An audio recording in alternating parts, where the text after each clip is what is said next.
Preparing to a live stream. Everybody good? Everybody feeling good? Good. Okay. I think we are live and direct. Let me make sure. Preparing to there we go. All right, live and direct. Let's go. Let's grow. All right. So this is a very exciting day. If you can tell, I don't usually drink coffee, but I've had some tea. I've had some coffee.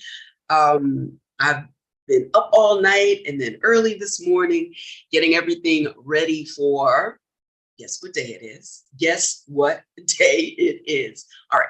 It's the day before the day. We're calling this New Book Eve. We're calling this the pre-launch VIP virtual experience day. Instead of having in-person events during these first 2 days, I wanted to make sure that we could, or I could, you and I could actually connect wherever you are in the world and participate in the launch of this beauty right here, Digital Money Demystified. Today, if you're watching live, is October 23rd. It's 1 p.m. on the East Coast. And tonight from 7 to 9, I am hosting the virtual VIP, well, the actual VIP, but virtually, the VIP experience, where I have some really thoughtful and empowering conversations about financial freedom, what that looks like in the future, certainly demystifying the digital money space. So I'm going to share some things inside the book with you. You'll get a first look and a first hear as I engage in a wonderful fireside chat with the money coach, Lynnette Khalfani-Cox, who also is one of the writers of the forward in the book here. We have Lynnette and Arlen Hamilton. Definitely want to give Arlen a shout out, doing some amazing things as well over at Backstage Capital and with Oprah Daily. She's doing amazingly well. And I'm so grateful for both Arlen and for Lynnette Khalfani-Cox for contributing to the book. So Lynnette and I are going to engage in a fireside chat because you can't fully appreciate the impact that virtual currencies like Bitcoin and ETH, or maybe stable coins like USDC or Tether or DAI, or central bank digital currencies like those issued in other countries and being explored in the United States. You can't really fully appreciate the power, the promise, and the pitfalls without having a solid foundation in financial freedom. You don't have to be a financial expert. You don't have to go to business school and all that. And I can tell you from my own personal experience over these last 6, almost 7 years of teaching, writing, and speaking about Bitcoin, blockchain technology, the over 30,000 plus different types of coins and tokens in the world, that you can't fully appreciate them and why they're here, how they're similar to but different from money that is issued by governments, and then what that means for you personally and professionally. So you have these folks that are all crypto all the time. Then you have this other segment of the population, all crypto is scams, which is kind of it's a lazy and misguided approach to the space. Understanding something doesn't mean you have to participate in it, but you can't even make an educated decision about whether or not to buy cryptocurrencies, or if so, which type. Do you hold them for a short period of time, long period of time? What does a bear cycle and a bull run look like in the crypto space? Bear cycle when the prices are depressed for a considerable period of time. Feels like, this is not legal or financial advice, but over these last 2 years in particular, and particularly given the crypto contagion, the likes of Sam Bankman-Fried and the failure of banks and some high profile frauds, having more to do with fraudulent behavior than anything about crypto, even though these things were done in the name of crypto. Can't understand all of those things without having a solid foundation and a mindset shift to really figure out what the digital economy looks like today, to assess what a first mover advantage might look like in the digital space. It reminds me so much of the early days of real estate. Those who participated early have the first mover advantage. They also take the greatest hits because with great reward often comes great risk. I actually talk about that in the book as well when we talk about the myth and some truth surrounding the volatility of cryptocurrency. So actually take a step back to really compare and contrast the early days of crypto. And we're still certainly in the early days of cryptocurrency use, adoption, and expansion, compared to the early days of the stock exchange and Buttonwood, and how volatile assets can be until the market matures. You have greater liquidity, you have more people entering the market, the regulatory environment becomes more clear, and things start to stabilize over time. But wouldn't it have been great to get in on the early years, even though you're taking the greatest risk when we think of the gold rush, when we think of housing, when we think of the dot-com boom, bust, and maturation process where we are now. And the same would be true for purely virtual currencies that aren't beholden to a particular government for their monetary policy or its monetary policy. Now, that frightens the status quo, and it's understandable. We have governments that rely on taxation, rely on control and the issuance of fiat or digital, government issued currencies to fund wars, to take care of the citizens, et cetera, et cetera. So once you start to understand and appreciate that, but also kind of look behind the curtain of what props up government issued currencies here in the United States. The dollar hasn't been on the gold standard, meaning backed by a physical asset, that being gold, since the 40s, for decades.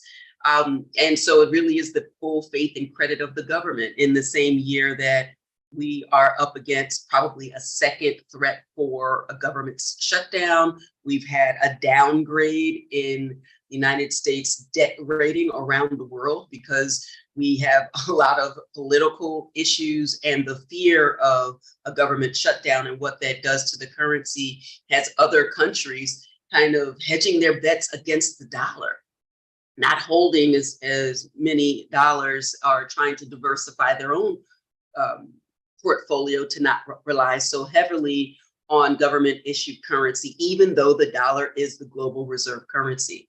But let's imagine a world, or reimagine the possibilities of having a global currency that isn't beholden to a particular border, where people die over the protection and the defense of borders every single day, literally today as I speak, with all of not just the rumors of wars, but war and all the political uncertainty. And that makes the reality of alternative forms of exchanging value really, really important. So how do you even get there? And how does someone like me, a full tenured professor at Penn State Dickinson Law School, co-hire appointment at the Penn State Institute for Computational and Data Sciences. I just celebrated my 25th reunion from the Howard University School of Law, HU. I can't hear you, but hopefully somebody has typed or shouted out, the editor-in-chief of my law journal, clerked in the Third Circuit, worked in big law, then left to have my own small firm, and then went into academia. And so how does someone like me, actually quite risk averse, lean into the idea of virtual money and this magic internet money and all that means?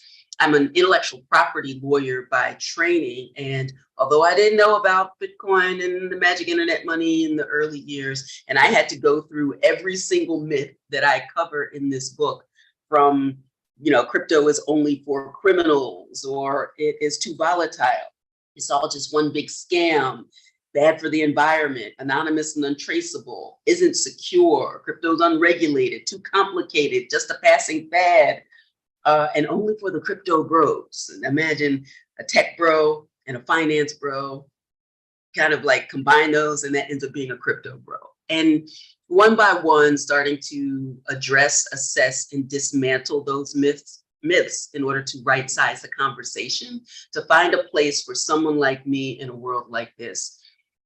Bitcoin, why it's different from other types of cryptocurrencies, how it functions, how it can be an empowering alternative, or not just alternative, but addition to other types of assets. Because it's a bit of a misnomer to say cryptocurrencies. Crypto comes from a method of encrypting messages that is now used to encrypt messages where you're exchanging value instead of information. All right, think of it that way. And currency is, crypto wasn't the misnomer, but the currency part. Yes, you can use peer-to-peer technology to exchange value, but crypto is taxed as a capital asset, so taxed more like a stock, even though you have the ability to also exchange it and use it as a medium of exchange. And not all virtual currencies will be used in the same way. Many people don't spend, if you have the privilege of not spending and rather holding or hodling your Bitcoin, because at this point in time, it feels to me more like a store of value, more akin to gold or some other commodity, rather than something I would think of on a day-to-day basis to spend.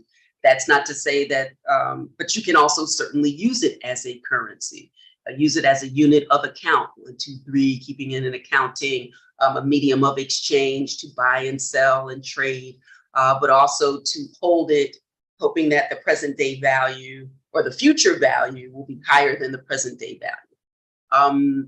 All value has a life cycle. All value has an energy. So understanding the energy of money, its purpose, and how to leverage and offset and have a diversity of assets, a diversity of currencies.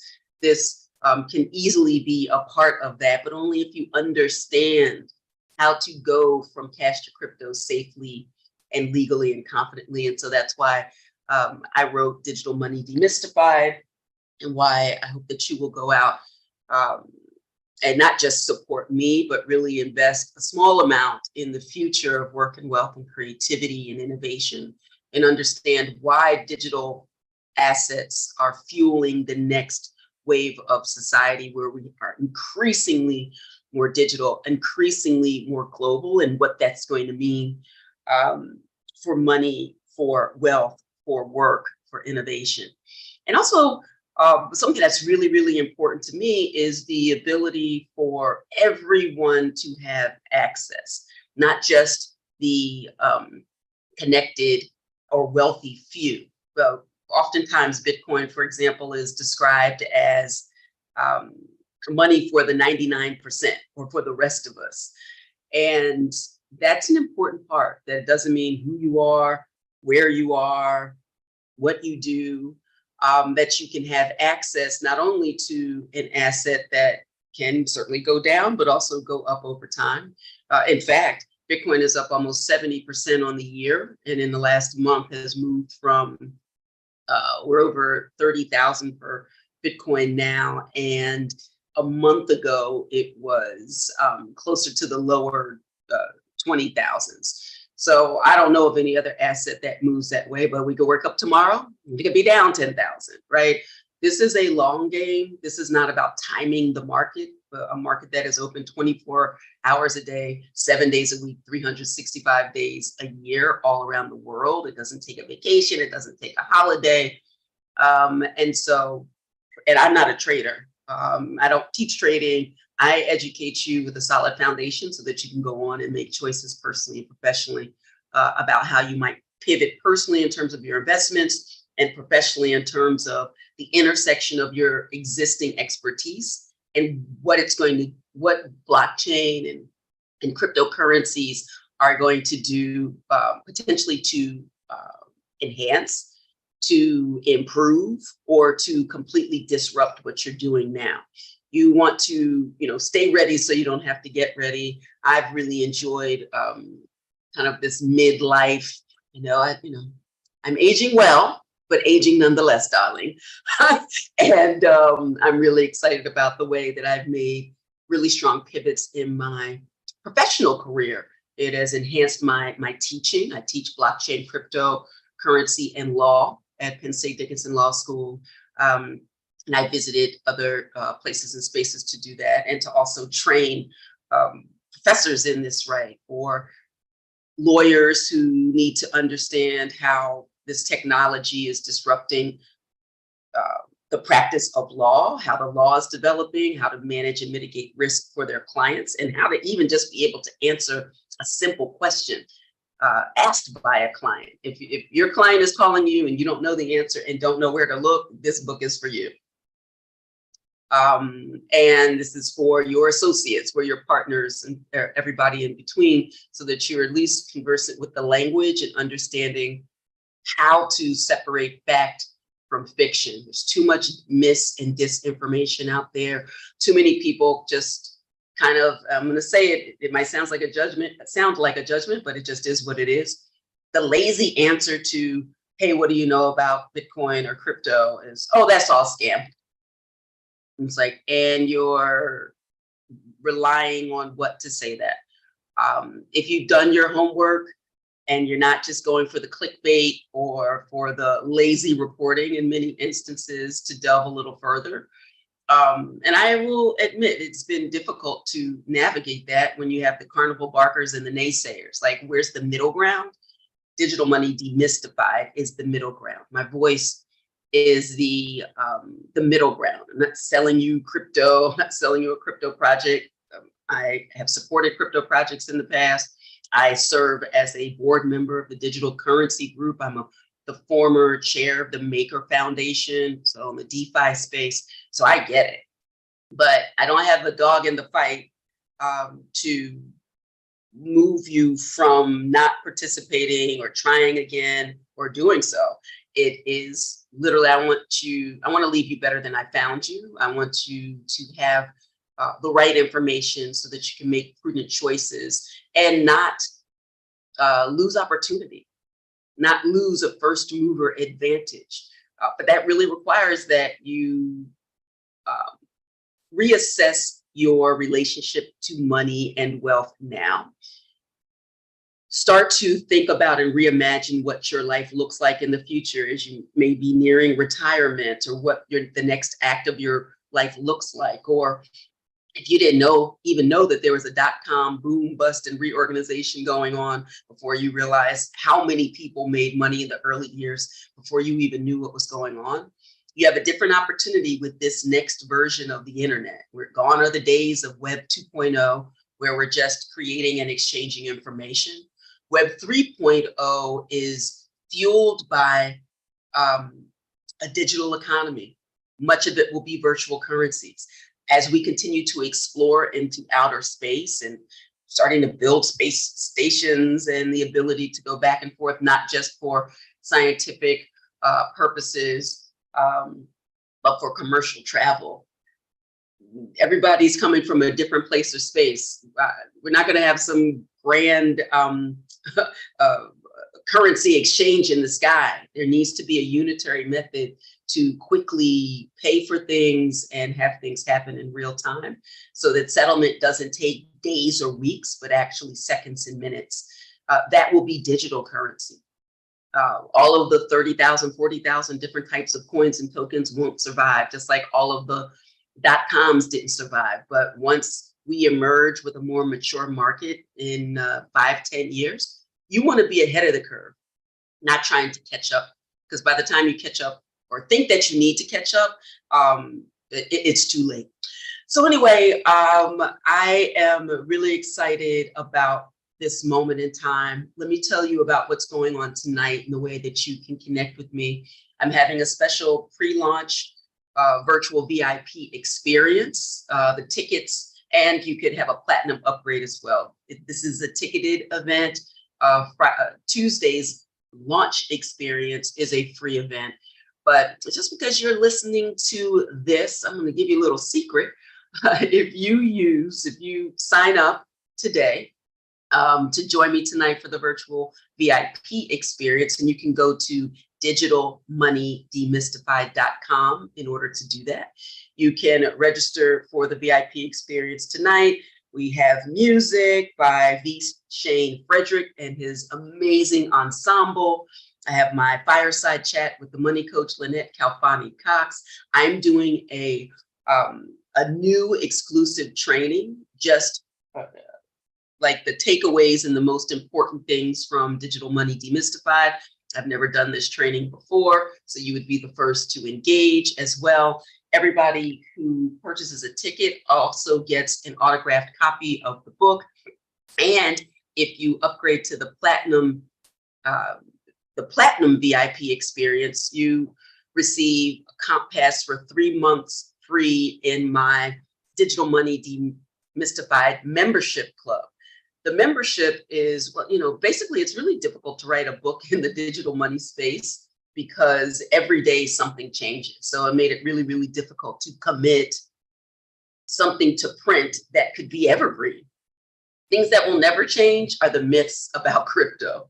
And so picking the top 10 myths and writing about those, well-researched, sharing my own personal experiences as well, and giving you actionable steps to go from cash to crypto. That was the point of this book, and that made it evergreen. But there are things that change on a regular basis, and it's not about learning something in isolation and never going back to it. This is a continuing process for me and also for you. So I wanted to find a way to have a companion website where I could post regular updates, stay in regular contact with you, teach live master classes, give access to my video replay library, and some of my exclusive video content from my podcast that doesn't always make it online, having a dedicated weekly newsletter for my membership, and also giving you other perks as well. Priority access to my in-person events. I have a retreat coming up in San Juan over the Thanksgiving holiday. If you're trying to do Thanksgiving different, come on down and spend a couple of days with me in San Juan and power up your crypto portfolio. And then let's go to the spa. Let's go to the beach. Let's take a nap. Let's do Thanksgiving differently so that we are sowing in for a kind of not just a virtual, but an actual harvest of self, and also of your finances in the future. We'll think about this harvest and celebration for all that we have, but also with an eye toward the future. So there's just so many things going on. The value packed into the Digital Money Demystified membership club is off the charts. And I'm giving some very special, wink, wink, giveaways tonight. I have a digital swag bag for those who are platinum VIPs as well. You can find all of that information out at digitalmoneydemystified.com. That's digitalmoneydemystified.com. Get a ticket, come hang out.